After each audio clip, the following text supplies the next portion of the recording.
sărbătoare mare în satul Sireț, raionul Strășeni. În localitate a fost inaugurată grădinița numărul 2, care este una din cele 774 de instituții preșcolare din Moldova ce au beneficiat de grantul oferit de Guvernul României. 75 de micuți care nu aveau până acum un loc în instituția preșcolară vor beneficia de un sediu special reamenajat pentru ei. În această grădiniță au fost renovate complet acoperișul, întregul etajul 2, două grupe noi de copii și sala pentru festivități.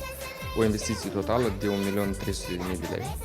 Și această investiție a fost posibilă datorită grantului generos oferit de Guvernul României de 20 de milioane de euro. Avem deja 524 de grădinițe în care lucrările de renovare au fost finalizate și avem un număr extraordinar de mare de beneficiari, circa 72.000 de copii. Bucuroși, micuții s-au pregătit ca la carte de sărbătoare. Au întâmpinat oaspeții cu cântece și dansuri.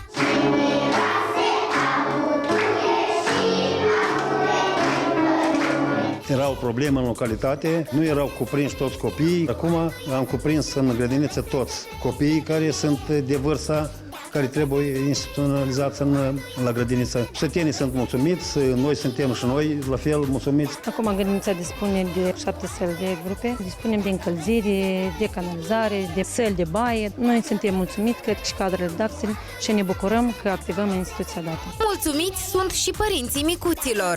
Suntem mulțumiți că lăsăm pe mâini bune, lăsăm fără nicio problemă și știm că ei aici or să aibă de toate. Îmi place la grădiniță. E frumoasă grădinița. Cu mașini și cu tractoare. Toate jucăriile. Mie îmi plac să joc